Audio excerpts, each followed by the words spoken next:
This is part 3 of a 3-part series on the evolution of civilizations.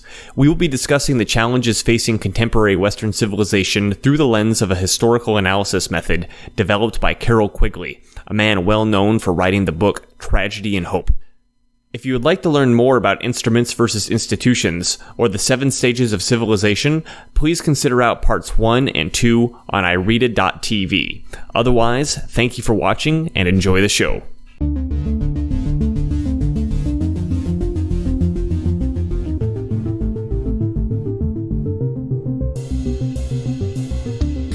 So then Quigley goes on to say, as we talked about before, that a dead civilization is an excellent breeding ground for a new civilization to start up on. So,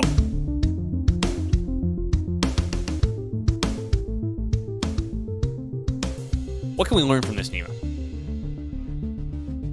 I've got some notes here, but I want to hear from you first. Well, most importantly, where we're at right now in the greater context. And to me, it seems obvious that we are in an age of conflict. Somewhere between the age of conflict and the universal empire. I hate to say it, but a lot of these things that you just listed, I was going through my head, I was like, damn, that's a lot of these things that are part of universal empire.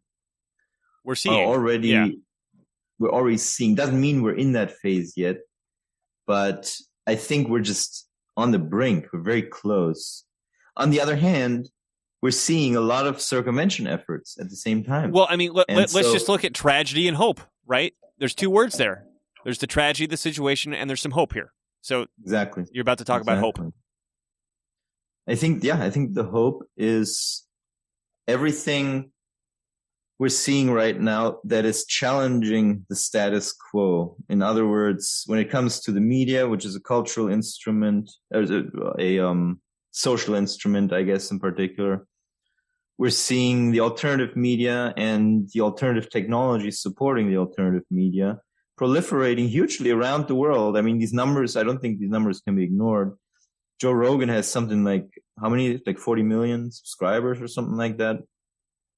So, and CNN has like 7, not million, but just 7. 7 remaining viewers. But that's not something to scoff at, I think. And also the technology is the cryptocurrency revolution, which is challenging the existing monetary and banking system. Well, and I would even say the cryptocurrency revolution is just a subcategory of the decentralization. Yes. I mean, look at 3D printing. 3D printing, the general decentralization revolution in technology, which technically started with the internet. I would say TCP/IP theoretically is a very decentralized protocol, but then it was all consolidated into these walled gardens of Facebook and Google and YouTube and this and that. But there are people trying to do it right the second time. What else can you think of? Well, not only can I think of it, I can look at my notes and tell you about what I have in my notes because they're pretty good. So Quigley points out that, and this is the hope. This is the really important point here. This process is not deterministic. Mm-hmm. People have free will, but their actions have consequences. And this is what we said at the beginning. Why this information is so useful, and why this should really change the way that you view and interact with organizations in your life. I mean, we focused a lot on the instrument of expansion because that explains the civilizations, but we also give a lot of examples that, I mean, this could apply to your job. Right? Oh, I have the perfect goddamn example. We should make sure to link this on the show. Are you aware the YouTube channel Half is Interesting? No. You can tell the guy's a little bit lefty, but what he does is he dives into some obscure subject and then just says, okay, here's what's going on with the subject. And I watched a video the other day that they found it's a recent discovery that airlines don't make money flying people. They make money off of frequent flyer programs. And this came out because all these airlines asked for money from the government, so they had to publish stuff publicly, and people were able to see it publicly. And the Half is Interesting video looks into, like, how much money are they actually making flying people versus how much money are they actually making with these frequent flyer programs, and that the entirety of actually flying people is to support the company, which is the fucking frequent flyer program, right? And so what is the purpose of airline companies? The purpose of airline companies, I guess there's two purposes: there's commercial and business and non-business. But looking at the non-business side for a second, is to help people to get from point A to point B, right? Well, now the purpose of airline companies is to support frequent flyer programs. This is important because this gives you the tools to understand what's going on and to help make decisions, and also to deal with the frustration, because the educational system is a perfect example of this, and I hear this a lot. Same with the government, is that if the government just went back to doing things that it did at the beginning, if the school system just went back to doing things the way that it did at the beginning, this would all be fine. And when you recognize that this is a natural process that takes place, you can say, oh, I see what's going on. Now I can apply, if I want to fix it, I understand better where to put my energy toward fixing it. I would say with the school system, forget reforming it. Although I have to take that back now in recent times, because there's enough pissed off parents that I think the school system does stand some chance of reform. But I mean, that's something for if you're a parent and you're listening to this, you could say, hey, where do I divulge my energy?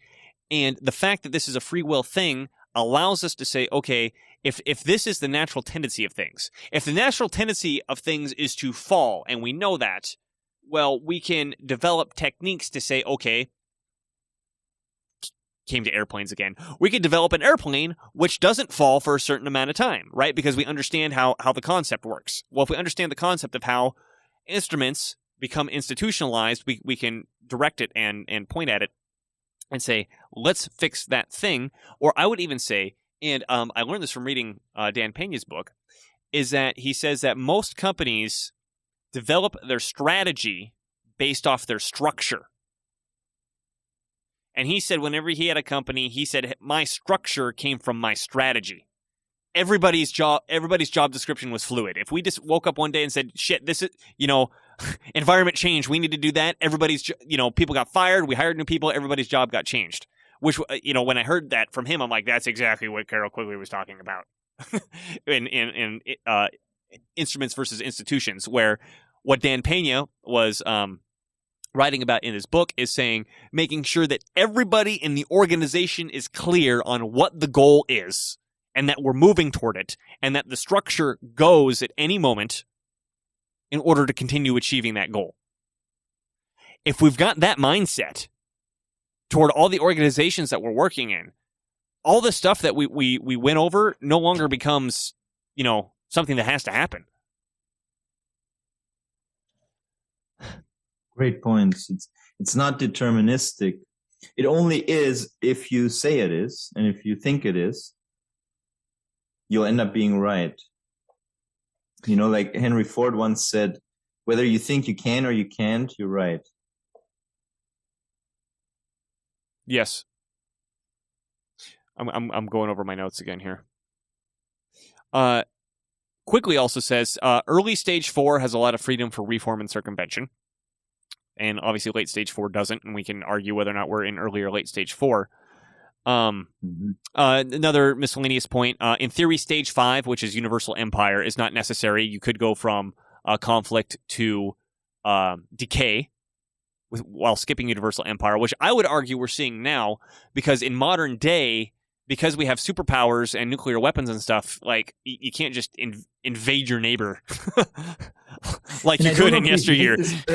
Yeah, I don't know if we've made this clear during the call, but during the stage 4, we have this choice. We're in stage 4. We still have this choice. Yep.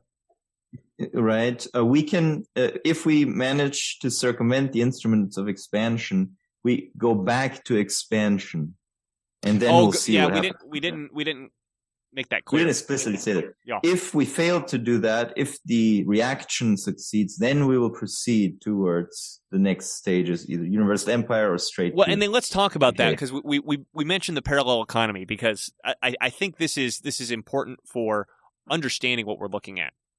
So when we talk about the parallel economy, we mentioned, replacing health institutions. Excuse me, I want to use the terms that we used here. Circumventing health institutions, circumventing educational institutions, circumventing monetary institutions, circumventing media institutions, which is what you and I are doing right now, right? Is that this is, I mean, look at Gab. Gab is like really, really pushing this, because he's saying, okay, well, we need to create a job board. We need to create a Gab Pay. We need to create Gab TV. We need to create.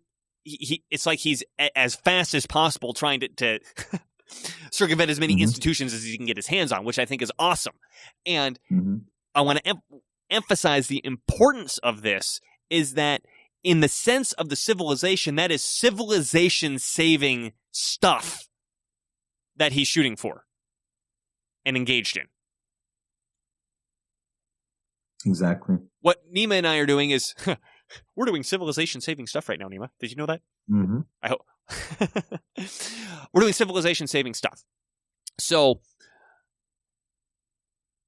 these are, I mean, two things going through my head at once. I'll say the first thing first. These are the things that we need to do if we want to save the civilization. And also, I think it's we can't end this show without discussing the current instrument of expansion for Western civilization, because we said that the last one we described, which was monopoly capitalism, that was the institution that institutionalized industrial capitalism, died, we'll say, at the latest in the 1950s. And because we're not historical geniuses like Carroll Quigley was, and Carroll Quigley died, and he's not here to tell us what it turned into, we got to work with what we understand. And Quigley points out in his books, and he does not give a very clear definition of this, because he wrote these books in the 60s, probably in the 50s, and they got published in the 60s. So he was in the midst of whatever the new thing was. He called it the pluralistic economy that came out of monopoly capitalism. And this is in contrast to the laissez-faire of industrial capitalism. And laissez-faire, just do whatever you want and make money. In the pluralistic system, you now have planning. We have these 10-year plans and zoning and all this sort of stuff. And that you have competing lobby groups. Thank you, lobby groups. I was going to say labor groups, but lobby groups is the right word. You have competing lobby groups going after the surplus, where that surplus gets reinvested or invested in the first place. So the instrument of expansion that we had in the 50s was that you have these competing lobbying groups, and because they were competing, they kept each other in check. Over, does light industry get it? Does heavy industry get it? Does agriculture get it? Does education get? They had these different lobbying groups, and not to say that that's the best way things could be set up, but that according to Quigley was the instrument. The question that Nima and I have discussed, I don't think it's ad nauseum yet. Sorry to interrupt, but he also said that society is now managed by technocrats. Yes. So Nima and I don't think we've discussed this ad nauseum yet, but we have discussed this a lot, is that are we still in that system? Like, did we have another iteration and we moved on? Or are we still currently in that system and we're seeing the institutionalization of this pluralistic economy? Right. I think we are. Yes. Because I think so too. We haven't seen any attempt at universal empire like we saw in the preceding 3 times. The most recent, of course, being Nazi Germany getting control of the core of Europe. But because what we've seen, as you mentioned before, is we're seeing these mega corporations. I mean, this isn't like the robber barons of old. This is the Amazons and the Facebooks and the Walmarts and the Costcos and the Googles that aren't just taking up market share. They're getting control of systems outside of their okay, let's say Costco is part of the economic sixfold division. Is Costco getting control outside of its economic division? Because Facebook certainly is. Google certainly is. Amazon certainly is, right? Amazon is now launching Amazon Health, by the way. Oh, great. Your doctor is going to be an Amazon employee. So and then in Amazon getting, what's the control that Amazon has? At the very least, we're starting to see that Amazon will censor books, and they'll cut you off if you don't speak the right woke language. If you're not the right level of social justice warrior. And Amazon is a hosting company, and they'll eliminate your hosting if you don't like you. Yeah, like what we saw with Parler. Yep. Right. Well, so there's one symptom that we discussed of institutionalization is instead of expanding the supply of goods and services, you start restricting and cutting down. Yeah. Okay, let's look at Amazon. What was the goal of Amazon? Well, the original goal of Amazon was to get you books, right? But I mean, once they started selling more than books, the goal of Amazon was to get you goods and services delivered to you. I mean, would you say that's a fair? Well, and also, actually, their hosting became very big pretty early on. I mean, they've been a hosting company for a long time. They've had their fingers in the infrastructure of the world internet for a while now. Mm-hmm. So this economic company now has political control. I wouldn't say they have military control, but they're starting to get intellectual control. They're starting to get social control, particularly with this pandemic. Ooh, and nobody go talk to each other stuff. Stay in your home and order stuff on Amazon and don't talk to anybody. Right? And then I guess even more important, Amazon. Well, I mean, and also Facebook would be a better example of that. You can't talk to your friends anymore on Facebook because we canceled you. That's social control. Right. Yeah. Social control. Amazon has military control to some degree because more and more military hosting services are outsourced to Amazon. And the CIA, I did not know that. They have a $600 million with the CIA. They've had that for a long time. So, and then also the question is, what is the new warfare going to look like? If it's information warfare, basically deploying large groups of mindless people to attack this or that person, and turning individuals into swarms of hornets, like BLM. That is right. Exactly. So BLM, Antifa. So some black guy overdoses on fentanyl and unfortunately has a guy on his neck when it happens right at that moment, or a police officer on his neck right at that moment. No one would have ever cared if the media didn't whip it up into a frenzy. We all know that. And so when the media whipped it up into a frenzy, they were able to direct these hordes of fucking, what do you want to call it? I was going to say zombies, but they're too active to be zombies. Zombies are the fucking people getting the vaccine, right? These killer bees, killer hornets. Yeah, thank you. Killer hornets. They're sending these killer hornets off. And so the media now has this ability to say, okay, everybody, burn down that part of town. By the way, there's a great Black Mirror episode called "The Hated in the Land" or "The Hated of the Land," I think, which talks exactly about that. It's basically a metaphor of, and in that case, they're actually deploying AI killer bees. But I just thought it was such a beautiful metaphor for what is being done with humans in the current world where we live right now. Mm-hmm. The reason I bring that up is I want to say, if we want to look at the instrument of expansion that we have now, and where it has institutionalized, the question then becomes, how do we either reform it, which is unlikely, or circumvent it, which is what Western civilization has done every time that we've entered into this situation? I don't have an answer. I'm asking you, Nima. Well, I think reform is so rare that purely statistically, it's obviously going to have to be circumvention.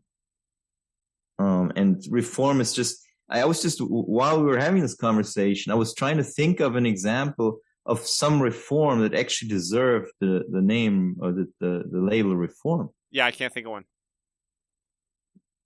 Same here.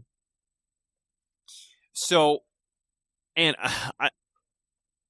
I want to come out and even publicly, I'll say this, is I don't see on its own cryptocurrency being the circumvention for the monetary system. I see it helping, but I don't see it being the thing.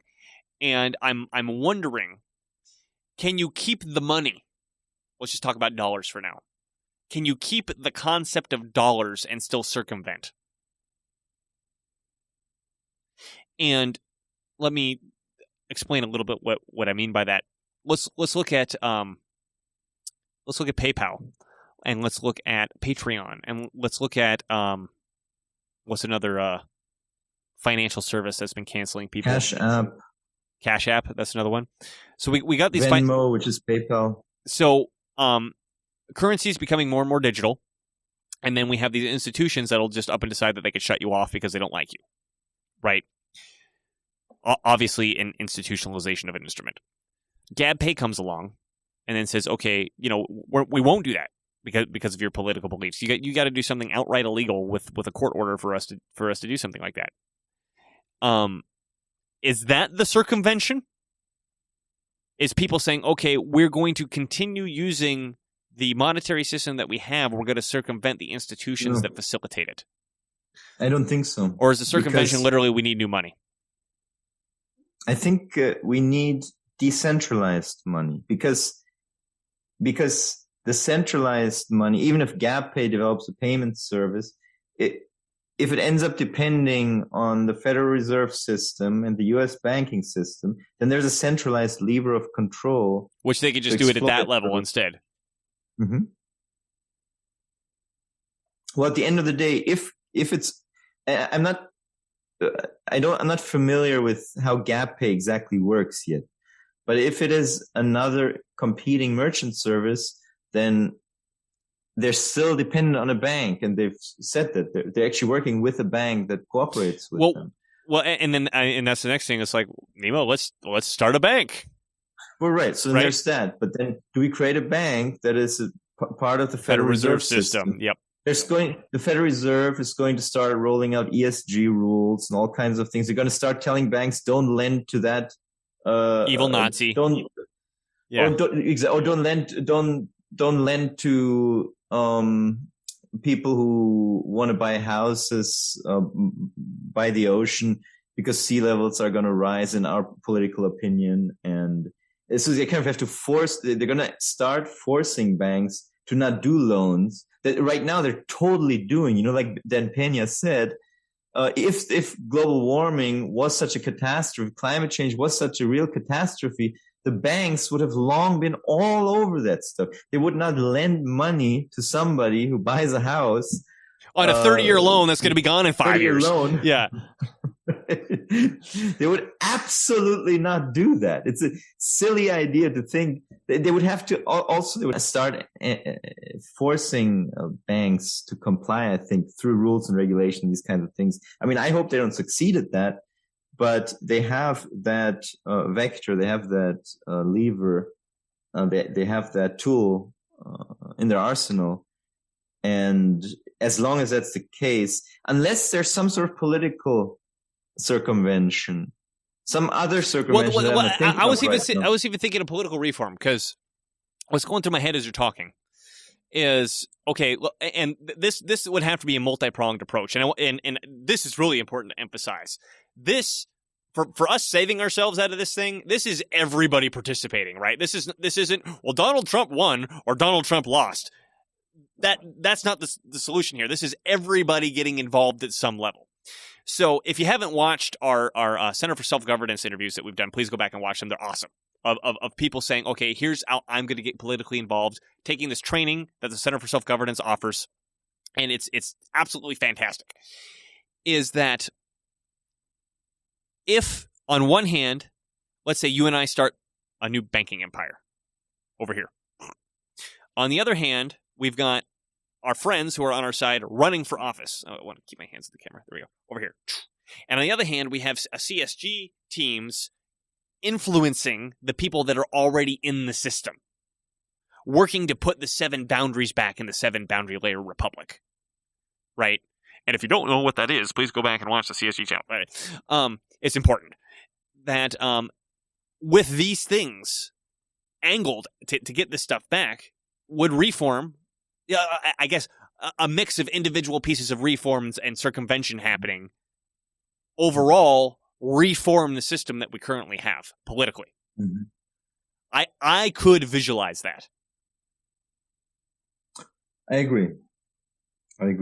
But a decentralized cryptocurrency is also helpful in that process. Yeah, it doesn't hurt. 100% agree. 100% agree. And I think the most important thing we're seeing with it right now is, Gab keeps coming up as this example, but Gab's not the only one, is that when someone gets completely shut off from having any financial services, they can still use crypto.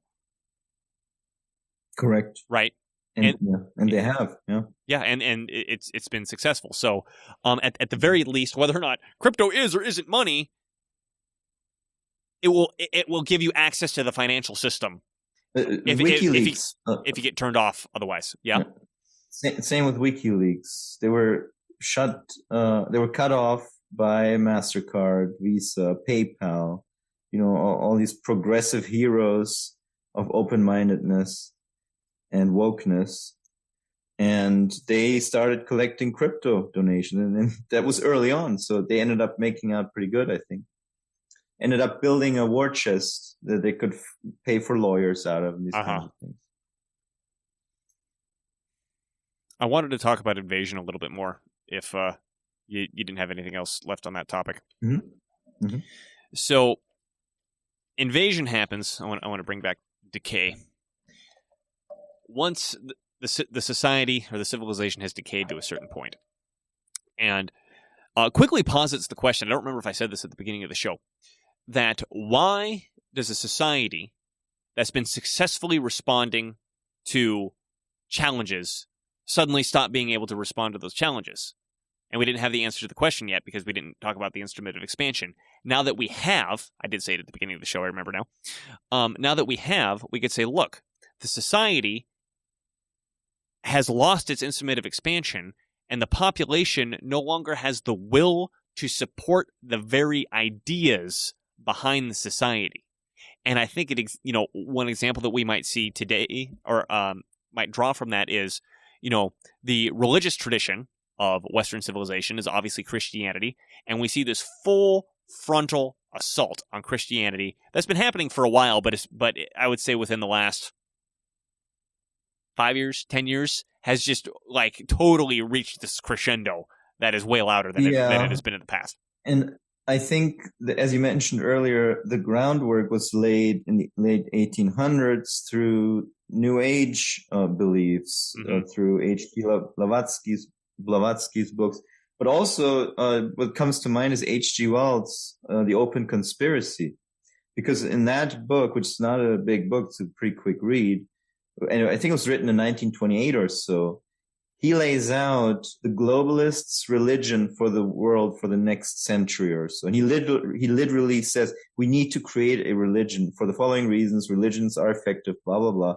We need a new religion, a global religion, and we need to fiercely go after Christianity, traditionalism, and nationalist sentiments. Those are the absolute scum of society in his view, or the absolute thing standing in his way. Exactly. Right. Yeah. Exactly. Right. So Christianity just being one facet. Again, if we look at that sixfold division, I mean, okay, let's go through the sixfold division. By the way, Yeah, go ahead. Not just Christianity, but also any form of tribalism, Islam as well. They've destroyed Islam in many ways too, created a very radical, over the top, radical Islamic movements. And basically so emphasize ideology. Islam, make them crazy fanatics, whereas on the Christian side, make them all secular and unwilling to participate and fight back. Mm-hmm. Mm-hmm. And one of the reasons you're unwilling to participate and fight back is, just visualize for a second. We're in Crusade era Europe, and we learn that the Spaniards just lost more ground to the Muslims, right? That they're now in Sicily and they're in Italy taking over. That is an entire affront to Christendom. And I mean, this is overlooking the fact that they already took over, 2/3 of the Mediterranean that was Christian to begin with, right? This is an entire affront to Christendom that keeps coming and coming and coming. And me as a Christian, I must fight to protect that. Where do we have that today? Right. Well, we have it. We have it on Gap. Well, this is where the circumvention comes back from, right? Is we're saying this isn't hopeless, but that's starting to bubble back up because it's been absent, right? Mm-hmm. Going back to Rome, okay, the barbarians are invading. Well, what's the Roman ideal that we're standing up for again? No one believes in this shit anymore. Mm-hmm. Boom, the invasion happens, and Quigley points out that a civilization, if it gets invaded in early stages, it doesn't kill the civilization. Like the Mongols take over China, they take over parts of Islamic civilization, they take over parts of Hindu civilization. Chinese civilization is still Chinese, Islamic civilization is still Islamic, and Hindu civilization is still Hindu. Oh, and they got Russian civilization too, right? They took over Russia. Russian civilization is still Russian Orthodox, right? They didn't destroy or they obviously changed it, but they didn't destroy the framework of those civilizations. Well, he says that when two civilizations clash, the one that's in the earlier stages has an advantage. It does. But I'm talking about the invasion at the end, which eventually kills a civilization. Compare what I just said to, okay, it's in stage 6. Once the invader comes, there's nobody left that cares. Now, the reason I want to bring this up is this is another issue that we're seeing. And again, another reason why I think our Illuminati overlords are reading this stuff and they know exactly what they're doing. Is why are we seeing the massive forced importation of these people from third world countries?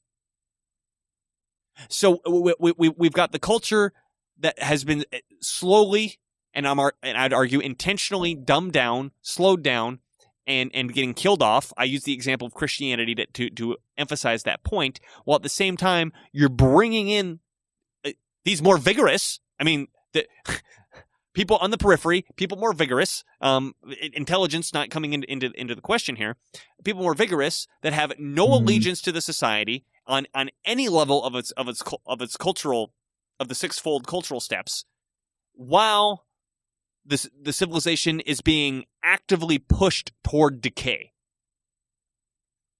Right? So I think that's one of the reasons, or I'd say the big reason why we're seeing this massive push of all these people from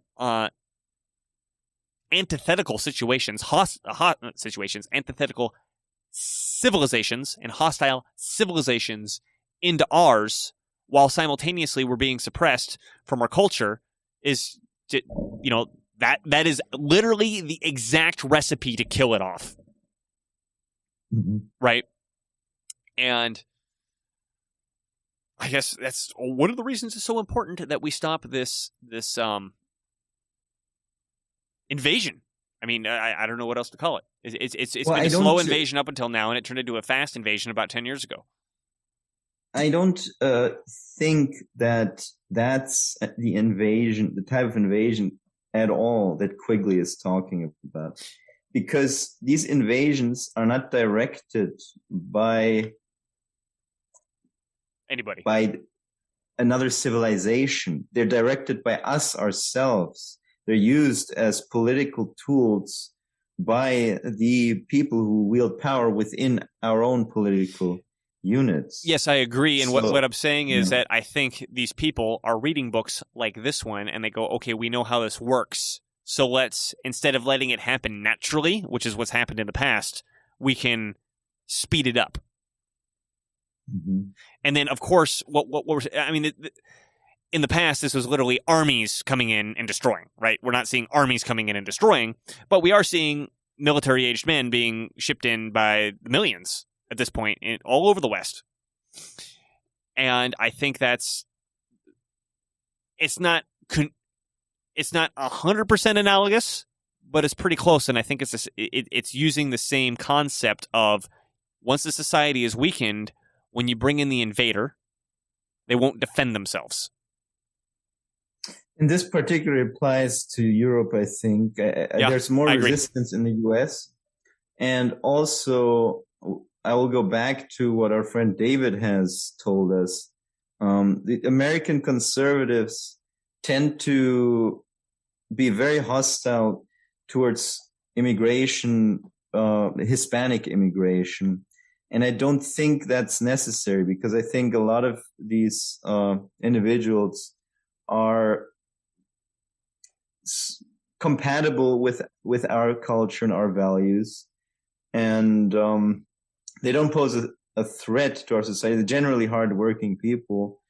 And I think it would probably not be a bad idea to be a little more inclusive towards those individuals, with the idea in mind. Of course, they can be part of a prosperous, peaceful, family-oriented future civilization. Well, let's not. Oh, you're making me want to dive into the Pakistani-Peruvian axis. Another Carroll Quigley topic we can talk about another day. But I think I see your point, though. Forget about that. I'm just saying, in the present day, even just look at the political spectrum in the U.S. People always think Hispanics vote Democrat, but we're now seeing that that's not the case anymore. They're evenly split between Republicans and Democrats. I live in Miami, Florida. There's probably 95% Hispanics here in Miami. Everywhere you go, the main language you hear is Spanish. But they're mostly conservatives. They're not for mask mandates. They're not for vax mandates. There's no vax mandates in Miami. There's no mask mandates in Miami or Florida, in a largely Hispanic society. So that's just my personal anecdotal experience on that matter. Yeah, well, and then to your point. By the way, sorry to interrupt, but there was today, I just read a news bit that some Democrat strategists are saying that there's a coordinated attack by right-wingers to go after Kamala Harris, because a lot of Hispanics are calling in on a Miami radio station. And people have been ridiculing that article left and right, reminding people Miami Hispanics are already conservative. It doesn't have to be a concerted effort. They are naturally conservative, and it's absolutely normal for Miami Hispanics to call in, complain about Kamala Harris, Joe Biden, Democrats in general. I wonder what it's like living in a bubble like that, a Democratic elite bubble. You're like, oh my God, someone's questioning at us. What is this coordinated I wonder attack? What it's like, yeah. I mean, I wonder what it's like. Oh yeah, I lived in San Francisco for 15 years. I kind of know what it's like to live in that hellhole. Yeah. But I wanted to back up your point and then maybe critique it a little bit. Is that, yes, I would 100% agree that the Hispanics coming to the U.S. is a completely far reach from the remains of Islamic civilization being shipped into Europe. Like, clearly, Latin America is more compatible with the West than Syria or Libya or, whatever. But, that being said, when we're herding them over the border, and of course we're starting to see like the Haitians and we're starting to see Caribbeans being shipped in too in Mexico, which is like obviously somebody picked them up and moved them, whatever. is this massive push and this massive influx. It's one thing to say, okay, the civilization can digest this other culture because it's close enough. It's another thing to say, let's move 2 million people right now. Which is what happened in Europe with the Islamic, with the refugee crisis. The Europeans are the refugees in crisis, but continue. Right, where Germany imported something like the population of Germany went up by 1 million or 2 million or so throughout that whole geoengineering effort, I would call it. And these people are literally, some of these people are dropped off, 4,000 of them dropped off in a town of 4,000 people. And just think about what that does to everything, the entire environment in that city. I mean, and also people are not working, right? People who are going to be on welfare for the foreseeable future, dropped off in a foreign environment. And they're obviously going to turn that foreign environment into what they came from. Right, exactly. Yep. So, yeah. So even though it's not the same extreme, I would argue we're seeing something similar with the push from the United States, and it's been a slow push that I think has obviously been sped up. But that's another thing. I mean, we're talking about the instruments and institutions, and how to identify what's going on and fix it. I think we really need to keep in mind that that's how a civilization dies, is that eventually an invader comes in when the civilization is no longer willing to defend itself. Well, I mean, but the civilization at that invasion point has already died. It's already embarked on the stage of decay. Yep. So there's no turning back from there. So correct. Yeah, we're not there. I completely agree with you. We're not there. And one of the arguments I'm making is that in the modern day, we have overlords that are artificially, I mean, maybe that's not the best word to use, but I'm going to use it anyway, artificially making these problems worse because they know what they're doing. Right? Where we should be at this point in civilization, but they're pushing all these buttons to say, okay, well, bring the people in sooner, and then make this extra effective attack on the religion, make this extra effective attack on tradition, really go fast at making the health system worthless, and then attack using the media system. Like the want to talk about coordinated attacks. I don't think we saw this level of coordination and understanding of what's happening with the civilization by the vested interests in previous iterations of civilizations. And so even, let me see if I can put it in one sentence. I think the civilization still has more vigor than what it normally would have when these things would naturally started to have occurred. Does that make sense? Yeah. Yeah. So I think we have the vigor to push back. We just need to do it, and we need to understand how these things work. And what we have the vigor being on the periphery of Western civilization. Yes. And I think that, for example, my home country, Germany, from what I'm hearing day after day, does not have that vigor anymore. I talked to my dad frequently and my mom sometimes, and the submissiveness is just stunning to me of what's going on over there, especially right now where they're going full on pharmaceutical fascism. And the people love it. The only thing one problem with Germany is, and Europe in general, is that it's an aging population. It's a very old population compared to us and compared to many other countries. So that's part of the problem. Is the majority of people who vote and who make these decisions place a very high importance on safety from the corona coup or from any sickness really, and the freedoms that you and I would be losing aren't really that important to them at the stage of their life. Right? Mm-hmm. Freedom of going out to places, going to bars, going to meet friends out and all that. They are not not as important as the safety that they've been trained to be paranoid about. Somebody sneezing makes people paranoid now, especially when they're older and supposedly in more danger than younger people. So that's part of it, obviously. And also, we don't have to analyze the entire German sentiment right now. But what you were saying, that vigor doesn't seem to exist that much in most of Europe anymore, especially the central part, the core of Western civilization. So Carroll Quigley's theory that the core decays sooner than the periphery is exactly what we're seeing. Vigorous. Yeah, seems to be borne out by reality. And then before someone jumps up and down and says Poland, keep in mind that we're separating Eastern Europe civilization from Western Europe civilization as two distinct civilizations, and Poland is kind of in a mixing zone between the two. Well, because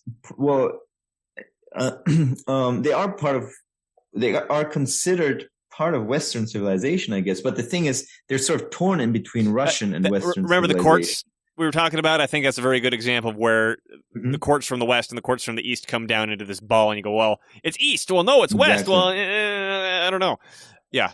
I also wanted to say Russia is an interesting civilization as well. It's considered, according to Quigley, considered a separate civilization, right? It's not Western. It's not Islamic or Eastern or whatever. It's its own animal, and it's a younger, slightly younger civilization than Western civilization. I believe you're correct. Yes.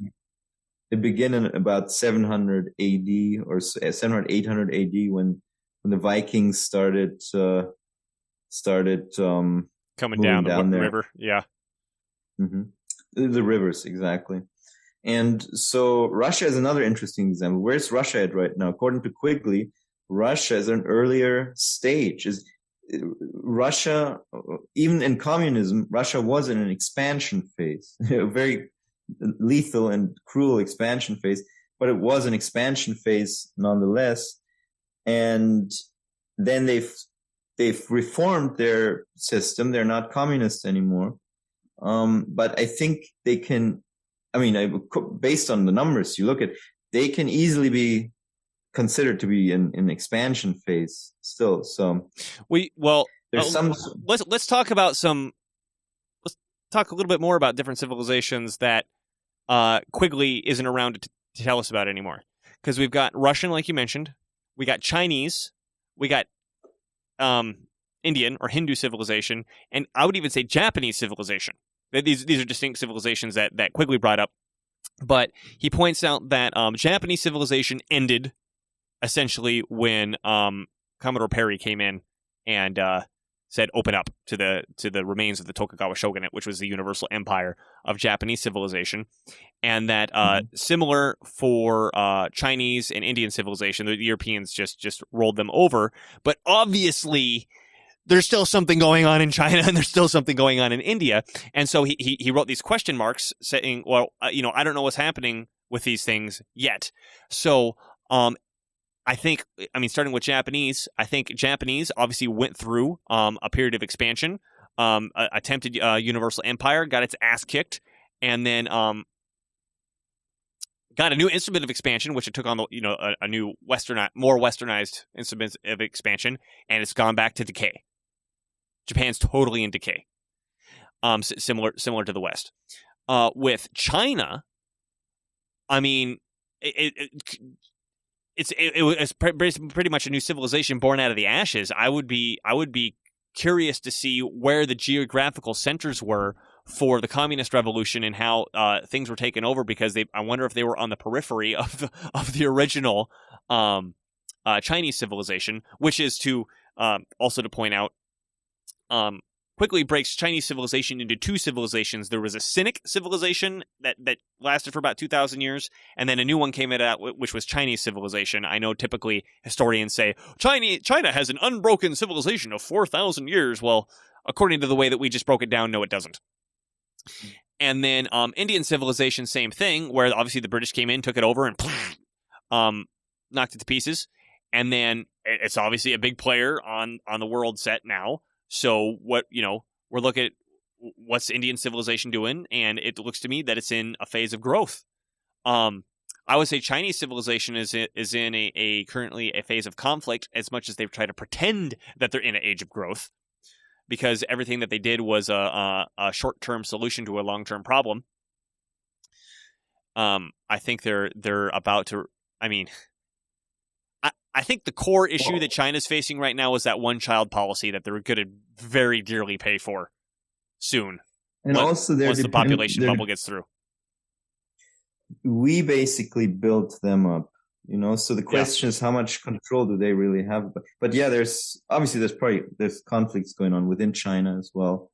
I don't know, Quigley, I think Quigley at some point mentions that there might be some sort of new civilization forming in that entire area, India, Middle East, China, That's all interesting. taken together. There's some sort of mixture happening, maybe, that's going to take a couple of centuries, and it's going to be a new civilization coming out of that.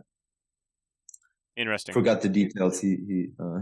Well, and of course, these are all 60, 70-year-old details at this point.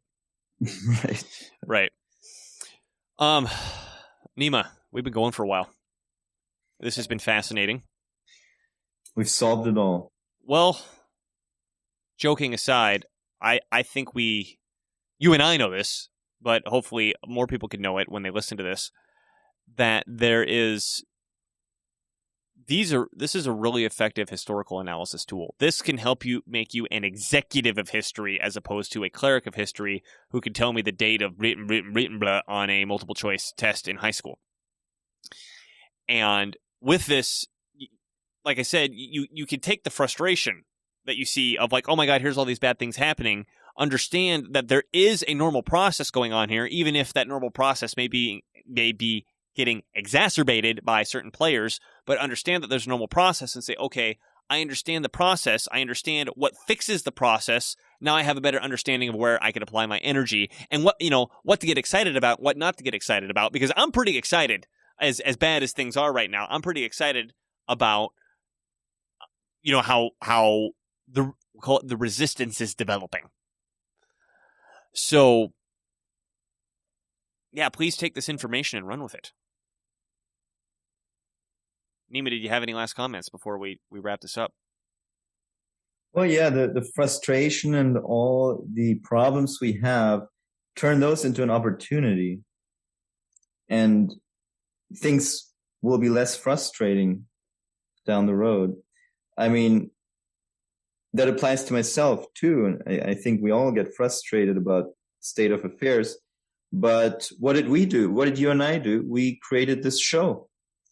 There would be no point in creating this show if the media was honest and informative and interesting and engaging and intelligent. So take their lameness as an opportunity to make something better. Yes, absolutely. Okay. With that, this has been Dylan Lawrence Moore and Nima Majur of IRETA TV. Oh, I didn't mention this at the beginning. Please follow us wherever you like to follow us. You go to our website, ireta.tv, click on social media or click on videos on top. You'll see all the different social media that we're listed at. Whatever one you want to follow us at, you can find us there. We're not on all of them, but we're on a lot of them. So we're probably on whatever one that you're on. We're on Telegram, we're on Odyssey, we're on BitChute, we're on Rumble, we're on Gab. I think those are the big good ones that are all alternative. Minds. We're on all the old stuff, but we're getting censored off that old stuff already. So we're just riding we're riding that until the wheels fall off. So follow us where you can, and give us some feedback. This was long. If you had the stamina to listen to this, thank you, because I know this was long. I find it fascinating, but what I find fascinating isn't necessarily what somebody else finds fascinating. So give us feedback if you found this particular episode particularly useful. So with that, thanks for watching, and we'll see you next time.